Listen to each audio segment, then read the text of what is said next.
Salut la compagnie, c'est Jules Melon et aujourd'hui on se retrouve pour un petit podcast bonus afin d'évoquer le 8e long métrage du réalisateur français Xavier Jeans qui a pas mal bourlingué dans sa carrière mais qui réalise ici un film français sur le papier mais une production Netflix. Ça c'est très important de le signaler, intitulé Sous la Seine, un film de requin donc estampillé en tant que tel qu'on attendait peut-être avec une certaine impatience parce que c'est rare ce genre-là en France, même s'il n'y a pas si longtemps que cela, on a eu l'année du requin des frères Boukerma. Et puis ce film tombe bien puisque personnellement je suis en pleine rétrospective de la filmographie du metteur en scène, non pas sur ma chaîne, mais sur celle de l'ami Romain Rimbaud. On fait plusieurs duos depuis quelques mois, il nous en reste encore quelques-uns à faire avant d'arriver à Sous la Seine, dont on parlera ensemble donc dans quelques temps, peu importe, mais ici je l'évoque en solo après avoir revu Colskin récemment et surtout m'être rendu compte au fur et à mesure de la découverte des métrages d'avant que Xavier Jean c'est un petit peu un coup oui, un coup non, enfin avec des nuances, et que ce n'est pas le réalisateur français le plus apprécié sur le papier. Et il faut dire que les premiers retours sur donc cette œuvre Netflix sont assez froids, voire glaciales. La question est, est-ce que je vais redorer son blason ou être dans la même défiance envers un film qui renoue au casting avec la présence de Nassim Lies, qui était le héros de Farang, qui était le métrage précédent de Xavier Jean, et qui avait connu un vrai succès d'estime, pour le coup. Et comme je le disais en préambule, là, un coup oui, un coup non, ça semblerait se vérifier, d'après donc les premiers avis. Et à ses côtés, donc, rôle principal pour le coup, nous avons Bérénice Bejo, qui joue une scientifique océanographe qui s'occupe des requins et qui a connu un traumatisme, on le voit dès le prélude ici du film. Il y a d'autres petits personnages plus ou moins intéressants qui sont interprétés par des actrices ou acteurs plus ou moins connus. On va citer Léa Lévian qui joue une des activistes écologistes. La maire de Paris, incroyable. On y reviendra sur ce personnage, est interprété par Anne-Marie Vin, que vous avez pu voir dans le rôle d'une des Claudettes, la plus importante d'ailleurs, du film Podium. Yannick Chouara est aussi présent, ainsi que Monsieur Poulpe. Ah oui, il est là, Monsieur Poulpe.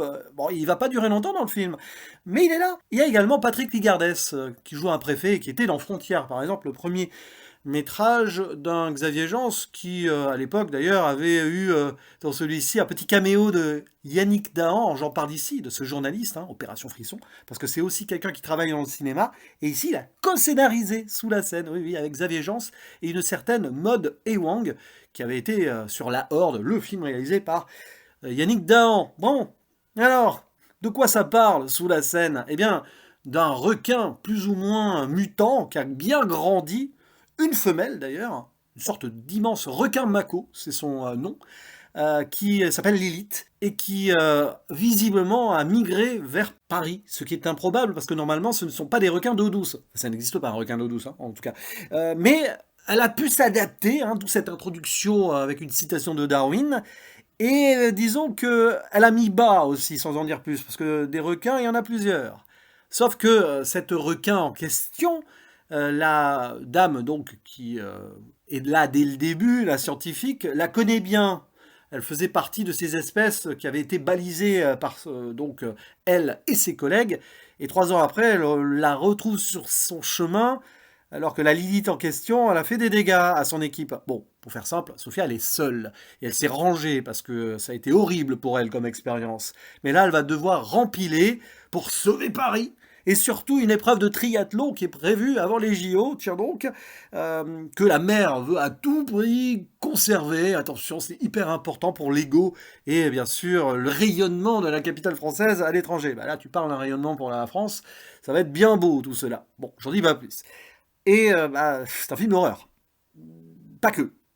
Ça, on va y revenir.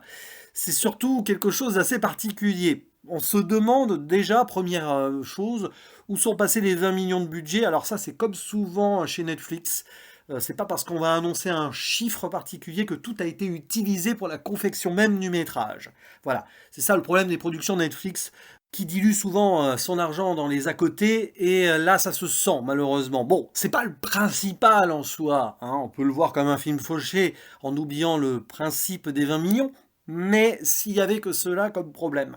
Et la théorie Xavier Jeans, un coup je fais un film qui m'est cher, que je maîtrise absolument, sur lequel j'ai un total contrôle, et un coup disons que je cède un petit peu à certaines sirènes, probablement pour financer d'autres projets. Alors ça, ce n'est qu'une théorie, hein, je ne peux pas parler à sa place. Eh bien, disons que cette idée-là semble ici, après un Farang réussi, on peut le dire, sous la scène, c'est compliqué. Et avant Farang, il y avait Budapest, qui était plus un film de commande.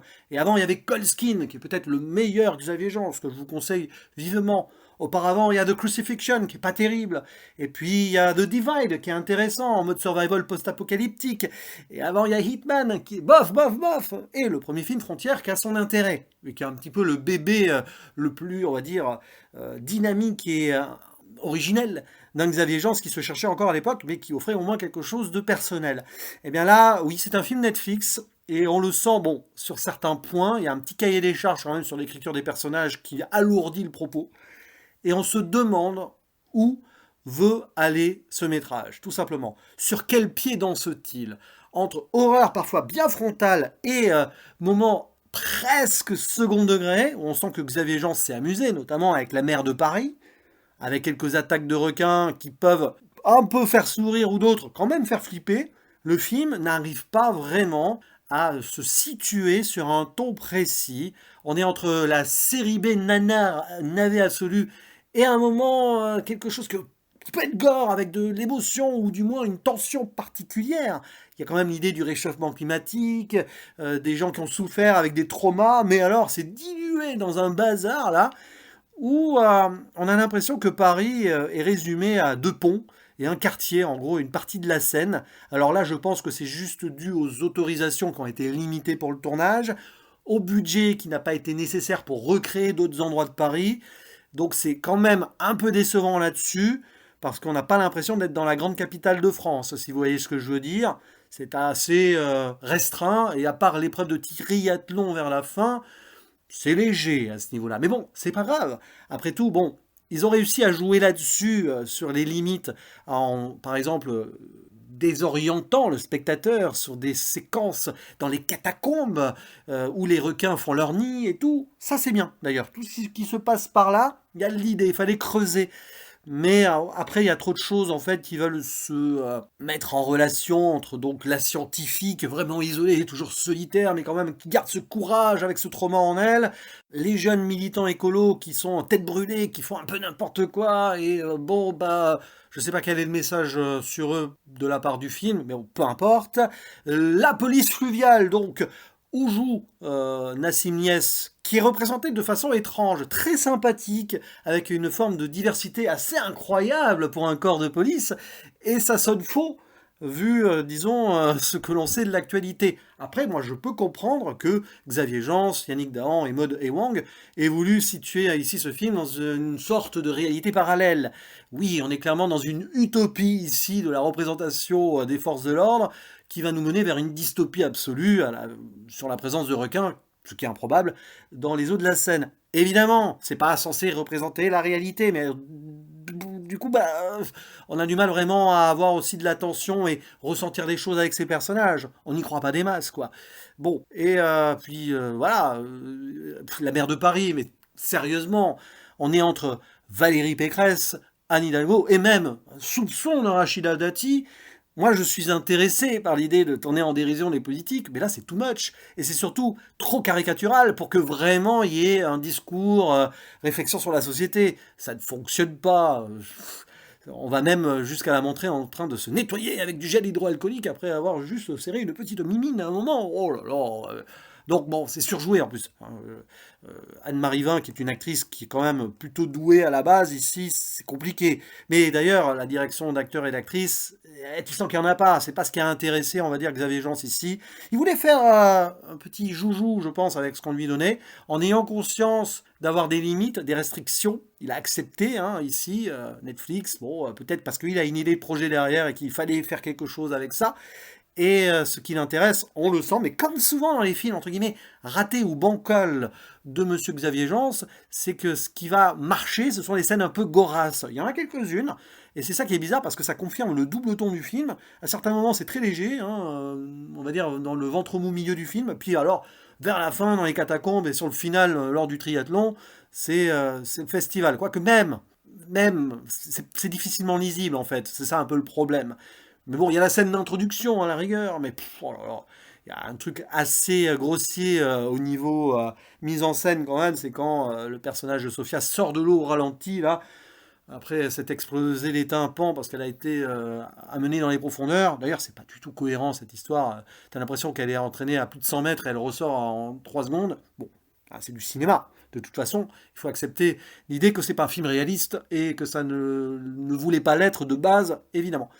Voilà, donc c'est malheureusement un film qui ne fonctionne pas des masses, même si j'ai pas passé un moment horrible devant, parce que j'ai très très vite senti que ça allait partir sur ce terrain. Je connais un petit peu le passif de Xavier Gence, j'ai subi avant The Crucifixion ou Hitman, qui sont quand même pas terribles. Donc là, j'ai saisi l'idée que ça allait être un peu dans cette mouvance, le fait que ce soit à Paris avec les requins et que on peut se marrer avec la politique, moi. Mais c'est vrai que franchement, c'est dommage parce qu'il y avait quelque chose de mieux à faire, mais il n'a pas pu le faire, Xavier Gence. Ça se sent. Le budget, finalement, il n'a pas eu ce qu'il aurait cru avoir. Il y a un cahier des charges qu'il a dû respecter sur une surécriture de certains personnages qui ne sert à rien. Parce que autant le trauma de Sophia, alors le personnage de Bérénice Bejo, on le voit et tout, il n'y a pas de problème.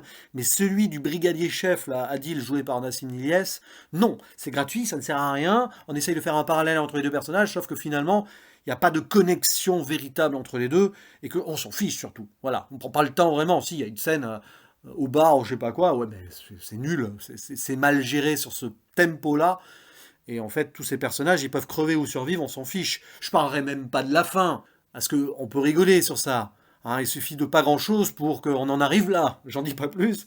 Mais bon, l'idée de faire quelque chose qui pourrait faire un écho à The Divide, mais vite fait, dans un autre contexte, comme cela, alors je salue l'idée de terminer le film autrement qu'on aurait pu l'imaginer, mais c'est plus avec une sorte de ricanement qu'on accepte cette conclusion qu'en étant véritablement choqué par les choses. Voilà, bon, vous l'avez compris, Sous la scène, c'est pas que je ne vous le conseille pas, à la rigueur, regardez-le avec des potes, avec une bonne pizza et des bières en soirée, là, peut-être que vous y trouverez votre compte, faire quelques jeux à boire ou rigoler devant, mais c'est un peu dommage, parce que la hype était là quand même globalement, surtout avant les JO, et j'ai un peu peur que les retours, mais quasi tous négatifs, fassent plus de mal à Xavier Gence qu'autre chose. Lui qui mérite de faire des films qui lui tiennent à cœur, nous a montré des belles choses déjà, et là, c'est quand même compliqué. Mais bon, on continuera à suivre sa carrière, que ce soit moi, ici peut-être sur la chaîne, mais aussi avec l'ami Romain Rimbaud. C'est pas grave si Monsieur Xavier Gence nous écoute ici. Je sais qu'il est très tolérant là-dessus.